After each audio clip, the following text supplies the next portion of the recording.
Hello बच्चों, welcome back to my YouTube channel brains city.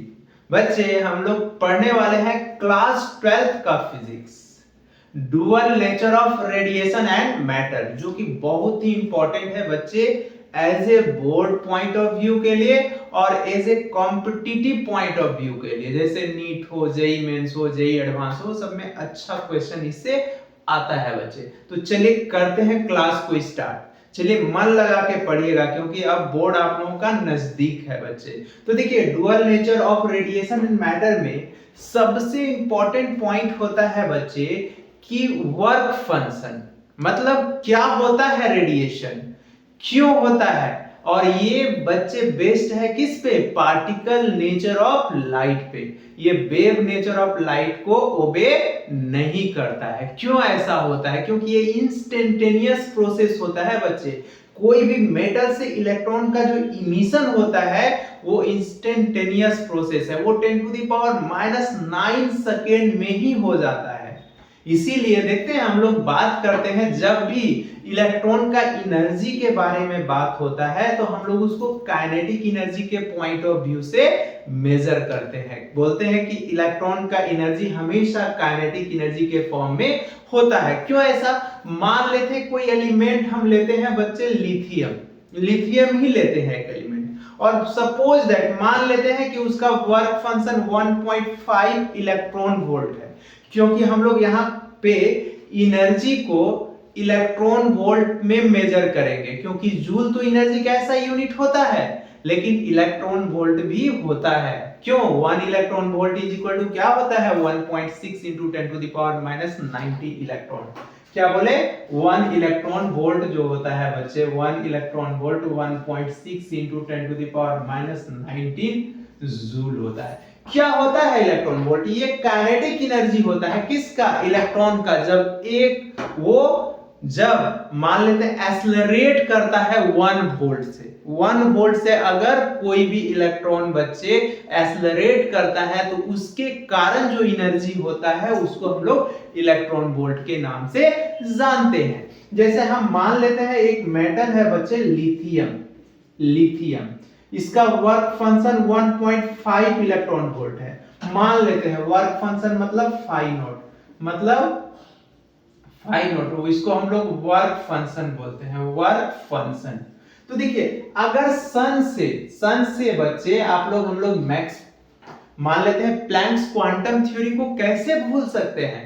Planks quantum theory, Planck साहब क्या बोले थे कि एनर्जी ऑफ रेडिएशन जो है किसी भी फोटोन का वो डायरेक्टली प्रोपोर्शनल होता है फ्रीक्वेंसी ऑफ लाइट के फ्रीक्वेंसी के।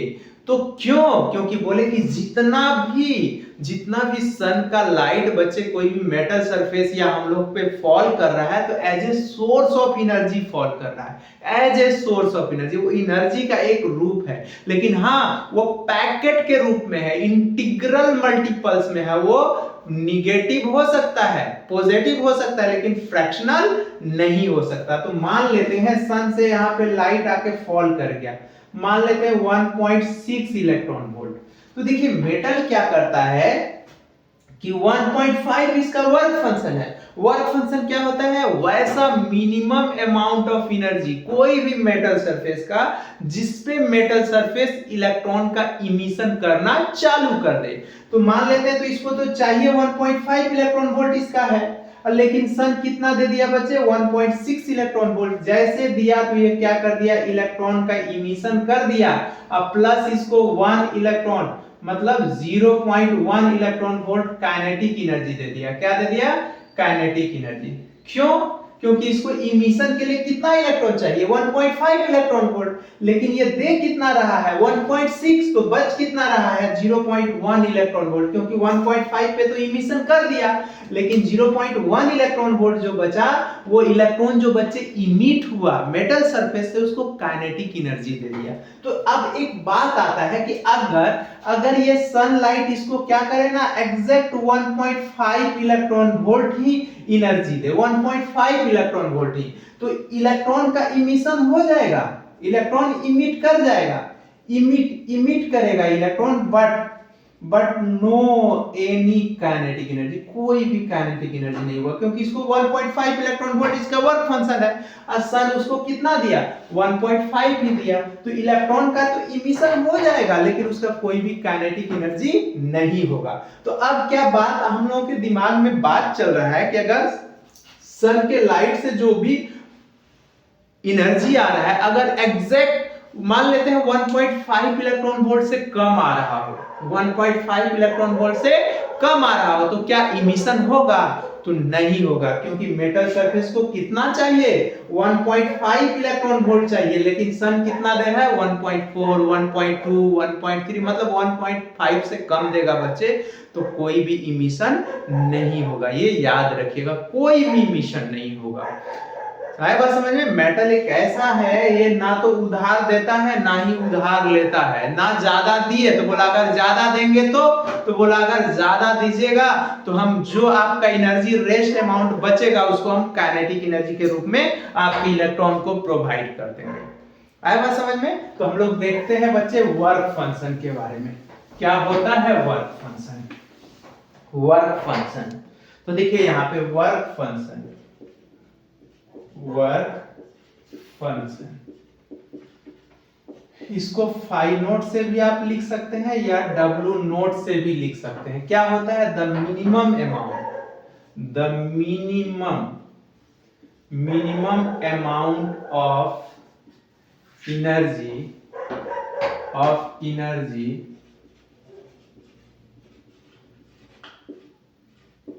required by a metal surface,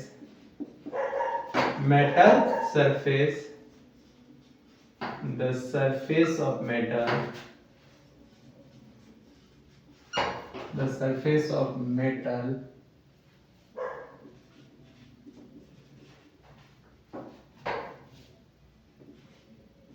escape electron from it,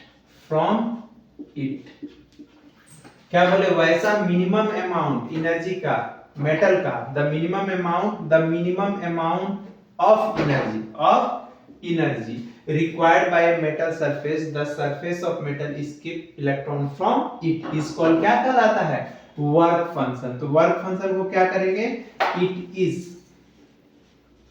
it is denoted by, इसको फाई नोट से करेंगे। ऐसा यूनिट क्या होगा बच्चे इसका, ऐसा यूनिट जो होगा इलेक्ट्रॉन वोल्ट होता है। क्या होता है, इलेक्ट्रॉन वोल्ट, मतलब मान लेते हैं energy gain by an electron, जैसे क्या बोले कि एनर्जी, मान लेते हैं energy gain by an electron is equal to क्या होगा, work done by electric field, work done by electric field is equal to क्या होगा, फॉर्मूला क्यू भी होगा। तो देखिए, तो क्यू भी अगर इसी को ई भी कर देंगे, चार्ज ऑफ इलेक्ट्रॉन लेंगे तो क्या हो जाएगा, इलेक्ट्रॉन वोल्ट नहीं हो जाएगा, 1 eV is equal to 1.6 into 10 to the power minus 19 joule हो जाएगा, जूल। आया बात समझ में, तो क्या होगा, ऐसा यूनिट जो होता है किसका, वर्क फंक्शन का, क्या होगा बच्चे, इलेक्ट्रॉन वोल्ट होगा। तो इलेक्ट्रॉन वोल्ट मतलब क्या, energy required by an electron accelerated through 1 volt is called, क्या कहलाता है, electron volt. The energy gain by an electron when it is accelerated through a potential difference of 1 volt, PD potential difference of 1 volt, इसीलिए बोले 1 electron volt is equal to 1.6 into 10 to the power minus 19 joule होता है। और electron emission क्या होता है बच्चे, emission of electron मतलब अगर वैसा घटना, the phenomenon of emission of electron from the metal surface, अगर कोई मेटल सरफेस से इलेक्ट्रॉन का इमिशन हो रहा है तो उसको हम लोग क्या बोलते हैं, इलेक्ट्रॉन इमिशन बोलते हैं। अगर थर्मोनिक इमिशन, क्या थर्मोनिक मतलब अगर कोई मेटल को हीट करेंगे और उसके कारण अगर इलेक्ट्रॉन का इमिशन हो रहा है बच्चे, तो उसको हम लोग थर्मोनिक इमिशन बोलेंगे। अब हम लोग बात करते हैं फोटो इलेक्ट्रिक इफेक्ट के बारे में। किसका एक्सपेरिमेंट था बच्चे, हेनरी हर्ट्ज का। हेनरी हर्ट्ज हॉलवेज और लेनार्ड भी काम किए हैं फोटो इलेक्ट्रिक इफेक्ट में, लेकिन इंपॉर्टेंट थ्योरी क्या है, हेनरी हर्ट्ज का है। हेनरी हर्ट्ज का ही देन है फोटो इलेक्ट्रिक इफेक्ट के बारे में। ठीक है, इसके बाद सर आइंस्टाइन आते हैं, Einstein equation of photo electric effect लेके। तो देखिए क्या बोले थे फोटो इलेक्ट्रिक इफेक्ट में हेनरी हर्ट्ज। तो हेनरी हर्ट्ज ये बोले थे बच्चे कि अगर कोई मेटल सरफेस पे सुटेबल अमाउंट ऑफ फ्रीक्वेंसी या वेवलेंथ, मतलब suitable amount of frequency of light fall, अगर कोई मेटल सरफेस पे एक सुटेबल अमाउंट ऑफ फ्रीक्वेंसी या वेवलेंथ का लाइट फॉल करता है, उसके कारण अगर इमिशन इलेक्ट्रॉन का हो रहा है, तो उसको हम लोग क्या बोलते हैं, फोटो इलेक्ट्रिक इफेक्ट बोलते हैं। ऑब्वियस है, हम बोले कि अगर लिथियम का वर्क फंक्शन 1.5 इलेक्ट्रॉन वोल्ट है, तो या तो वर्क 1.5 इलेक्ट्रॉन वोल्ट का फ्रीक्वेंसी का लाइट या 1.5 इलेक्ट्रॉन वोल्ट से ऊपर का फ्रीक्वेंसी या वेवलेंथ का लाइट अगर मेटल सरफेस पे फॉल कर जाएगा, तो उसके कारण जो इलेक्ट्रॉन इमिट होगा मेटल सरफेस से, उसी फिनोमिनन को हम लोग क्या बोलते हैं, फोटो इलेक्ट्रिक इफेक्ट बोलते हैं। आया बात समझ में? तो हम लोग बात करेंगे क्या, फोटो इलेक्ट्रिक इफेक्ट के बारे में। बहुत इंटरेस्टिंग चैप्टर है बच्चे, फोटो इलेक्ट्रिक इफेक्ट। देखिए फोटो इलेक्ट्रिक इफेक्ट क्या होता है, the suitable amount of frequency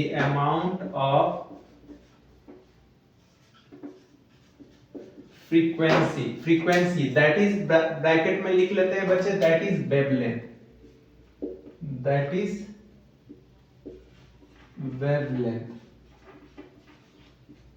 wavelength fall on the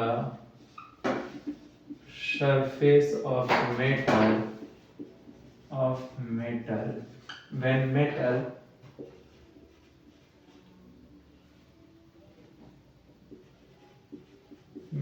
surface escape electron from it. This phenomenon is called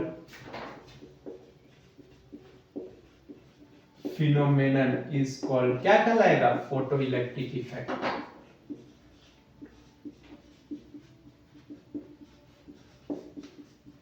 क्या बोले बच्चे हम, the suitable amount of frequency that is wavelength fall on the surface of metal when metal surface escape करेगा electron from it, this phenomenon is called क्या कहलाएगा, photo electric effect कहलाएगा। क्योंकि हम लोग इलेक्ट्रोमैग्नेटिक वेव से जानते हैं बच्चे, फॉर इलेक्ट्रोमैग्नेटिक वेव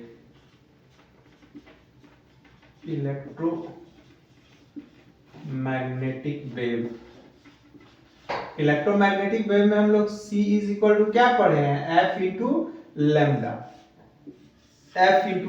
तो F इज इक्वल टू क्या होगा, C बटे लैम्डा, या that is lambda is equal to क्या पढ़े हैं, C बटे F।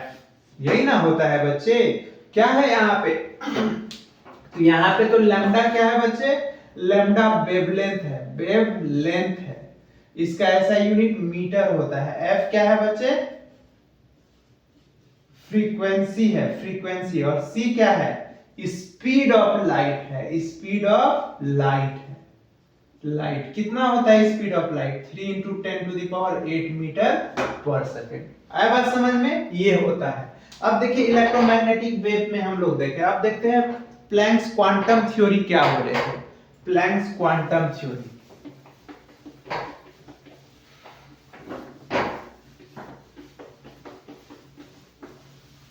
देखिए Planck's quantum theory,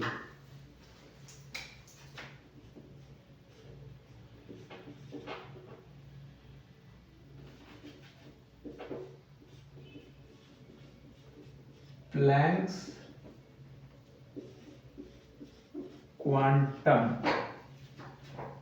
quantum theory. तो देखिए प्लैंक्स क्वांटम थ्योरी क्या बोले थे, ये बोले थे कि एनर्जी ऑफ फोटोन जो होगा, energy of photon, photon directly proportional होगा क्या, फ्रीक्वेंसी ऑफ लाइट यूज के, frequency of light, light used, आप किस लाइट यूज कर रहे हैं उसका फ्रीक्वेंसी जो होता है वो एनर्जी के बराबर होता है, मतलब E directly proportional to F, ये बोले थे, दैट इज तो E इज इक्वल टू क्या होगा बच्चे, HF। और अभी हम लोग फॉर इलेक्ट्रोमैग्नेटिक वेव से पढ़े C is equal to F into lambda, तो F इज इक्वल टू क्या पढ़े, C बटे लैम्डा। तो यहाँ पे फॉर्मूला पुट कर देंगे तो एक और फॉर्मूला हो गया, E is equal to SC upon lambda. तो ये दो फॉर्मूला हो गया बच्चे एनर्जी का, मतलब यहाँ पे H क्या है, H जो है बच्चे H प्लैंक्स कांस्टेंट है, क्या है, प्लैंक्स कांस्टेंट, प्लैंक्स कांस्टेंट। इसका वैल्यू कितना होता है, इसका वैल्यू होता है 6.625 into 10 to the power -34 joule second होता है, जूल सेकेंड होता है प्लैंक्स कांस्टेंट का। और F फ्रीक्वेंसी है, लैम्डा वेवलेंथ है, और C स्पीड ऑफ लाइट है 3 into 10 to the power 8 metre per second, और E क्या है, एनर्जी ऑफ फोटोन है। तो देखिए ये प्लैंक्स कांस्टेंट क्या हो गया, मैक्स ये प्लैंक्स क्वांटम थ्योरी में हम लोग क्या पढ़े कि एनर्जी जो होता है, एनर्जी ऑफ फोटॉन्स जो होता है वो डायरेक्टली प्रोपोर्शनल होता है किसके, फ्रीक्वेंसी ऑफ लाइट के, और उसी को कोरिलेट किए तो E इज इक्वल, जब प्रोपोर्शनलिटी हम लोग हटाए बच्चे तो E is equal to HF आया या E is equal to SC upon lambda आया बात समझ में, तो ये होता है। अब देखते हैं हम लोग बच्चे कि मान लेते हैं हम लोग बात करते हैं इंटेंसिटी ऑफ लाइट का। इंटेंसिटी क्या होता है, एक बात याद रखिए कि इंटेंसिटी ऑफ लाइट जो होता है बच्चे वो डायरेक्टली प्रोपोर्शनल होता है सैचुरेशन करंट के या नंबर ऑफ फोटो इलेक्ट्रॉन्स के। अगर कोई मेटल सरफेस पे मान लेते हैं इंटेंसिटी, ज्यादा इंटेंसिटी ऑफ लाइट पड़ रहा है, ज्यादा इंटेंसिटी का, तो वहां पे नंबर ऑफ फोटो इलेक्ट्रॉन्स ज्यादा होगा। हाँ, लेकिन इंटेंसिटी ऑफ लाइट जो होगा बच्चे कभी भी वेवलेंथ पे, फ्रीक्वेंसी पे, स्टॉपिंग पोटेंशियल पे, ये सब पे डिपेंड नहीं करेगा। आ रहा है बात समझ में, नहीं करेगा। तो हम लोग बात करते हैं क्या, इंटेंसिटी ऑफ लाइट के बारे में। इंटेंसिटी ऑफ लाइट क्या बोले, इंटेंसिटी ऑफ लाइट,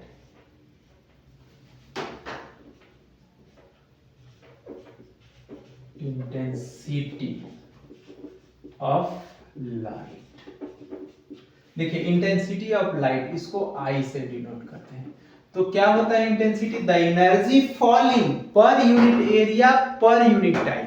मतलब मान लेते हैं ना बच्चे कोई मेटल सरफेस है तो उसके यूनिट एरिया पे यूनिट टाइम में कितना एनर्जी फॉल करता है उसको इंटेंसिटी ऑफ लाइट बोलते हैं। जैसे रूम छोटा होगा, उसका एरिया छोटा होगा तो क्या होगा, वहां लाइट का इंटेंसिटी ज्यादा होगा। वही लाइट देखेगा रूम ज्यादा बड़ा होगा, एरिया बड़ा होगा तो उसका इंटेंसिटी क्या हो जाएगा, कम हो जाएगा।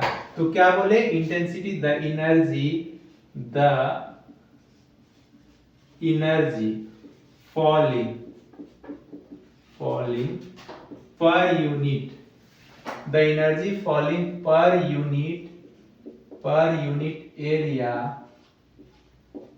पर यूनिट टाइम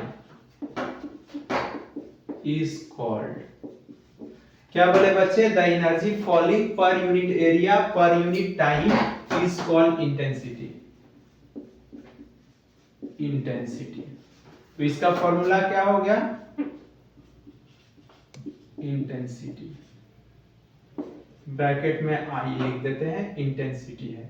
तो क्या हो गया, एनर्जी बटे एरिया इनटू टाइम, ये होगा बच्चे। तो देखिए तो I इज इक्वल टू क्या हो गया, E by AI into T, एक हो गया फॉर्मूला। तो आपको याद है एनर्जी बटे टाइम क्या होता था, P होता था। इसको हम लोग पावर बोलते थे ना, एनर्जी बटे टाइम को पावर। तो I इज इक्वल टू एक फॉर्मूला और हो गया बच्चे, क्या, पावर बटे एरिया, एरिया। मतलब देख लीजिए इंटेंसिटी इनवर्सली प्रोपोर्शनल हो गया किसके, एरिया के, किसके, एरिया के, एरिया मतलब कोई भी एरिया ऑफ क्रॉस सेक्शन जितना ज्यादा होगा बच्चे उसका इंटेंसिटी कम होगा। आ रहा है बात समझ में? तो इसका एसआई यूनिट क्या होगा, एसआई यूनिट किसका, ऑफ आई। तो देखिए तो क्या होगा, जूल बटे मीटर स्क्वायर इंटू सेकेंड, या इसी को वाट बटे मीटर स्क्वायर, ये होगा। हाँ और याद रखिएगा इंटेंसिटी क्या है बच्चे, स्केलर क्वांटिटी है, यहां पे रखिएगा क्या, इंटेंसिटी जो है बच्चे, intensity is a scalar quantity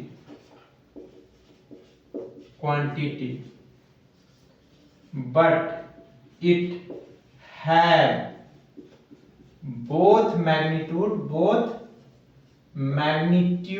and direction। Exception है बच्चे, क्यों एक्सेप्शन है, क्योंकि इंटेंसिटी में वेक्टर का गुण है लेकिन ये triangle law of vector algebra को फॉलो नहीं करने के कारण ये स्केलर है। आया बात समझ में? जैसे आप लोग को हम बता चुके हैं बच्चे कि प्रेशर, इंटेंसिटी, क्या बोले, प्रेशर, इंटेंसिटी और इलेक्ट्रिक करंट, ये तीनों ऐसा फिजिकल क्वांटिटी है जिसके पास डायरेक्शन है, मैग्नीट्यूड है, लेकिन वो triangle law of vector algebra को फॉलो नहीं करने के कारण वो स्केलर है। आ रहा है बात समझ में? कौन कौन फिजिकल क्वांटिटी, इंटेंसिटी, प्रेशर और इलेक्ट्रिक करंट, याद रहेगा। चलिए हम लोग देखते हैं बच्चे,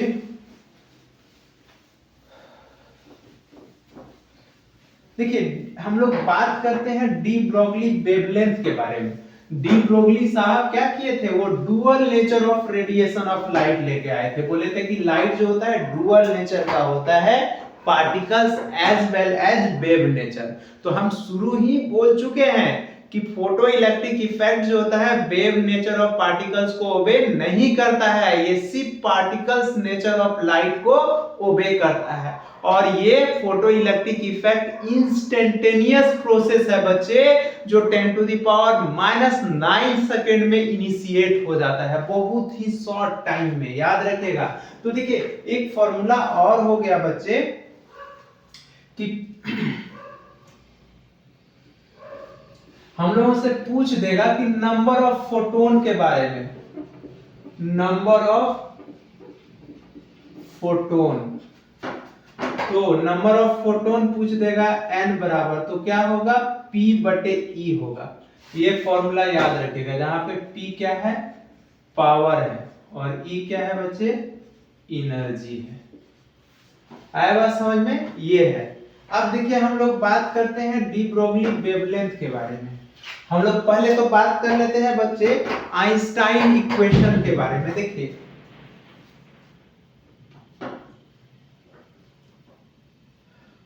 Einstein mass energy equivalence relation, मास एनर्जी रिलेशन, इसको हम लोग मास एनर्जी रिलेशन को हम लोग आइंस्टाइन का इक्वेशन है mass energy relation, E is equal to क्या होता है, mc स्क्वायर होता है। ये इक्वेशन फर्स्ट हो गया बच्चे, ठीक है। E इज इक्वल टू, और for Planck's quantum theory, planks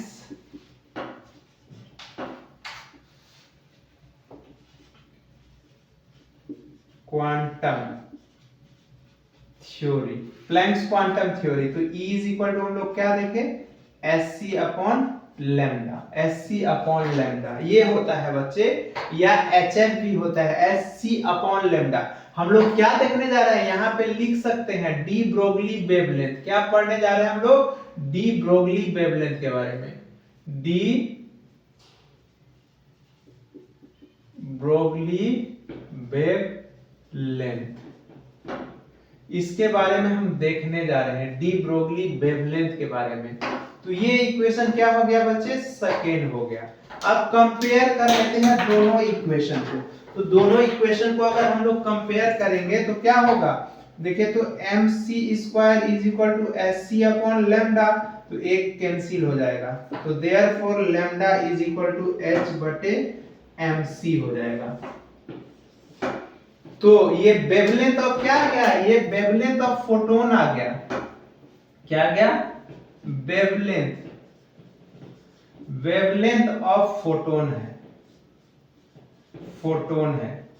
lambda is equal to क्या हो गया, एच बाय एम सी हो गया। आया बात समझ में। देखिए हम लोग क्या किए, डी ब्रोगली वेवलेंथ में मास एनर्जी रिलेशन देखे, E is equal to M C square equation first मान लिए फॉर प्लैंक्स क्वांटम थ्योरी से, E is equal to H C upon lambda मान लिए, दोनों को कंपेयर कर लिए। आया बात समझ में। तो E is equal lambda is equal to क्या आ गया, एच बाय एम वी आ गया। और अगर फॉर पार्टिकल्स नेचर का बात करेंगे बच्चे, फॉर पार्टिकल्स नेचर का, अगर फॉर पार्टिकल नेचर के लिए, तो क्या हो जाएगा फॉर पार्टिकल नेचर के लिए, de Broglie wavelength lambda is equal to क्या हो गया, एच बाय एम बी हो गया। क्या हो गया, एच बाय एम बी। देखिए तो lambda is equal to H by M B हो गया, और यहाँ पे एम सी हो गया, लैम्डा इज इक्वल टू, तो इसका मतलब m इंटू वी बराबर क्या है, मास इंटू वेलोसिटी को ही तो हम लोग लीनियर मोमेंटम बोलते हैं, मोमेंटम बोलते हैं, इसको p बोलते हैं।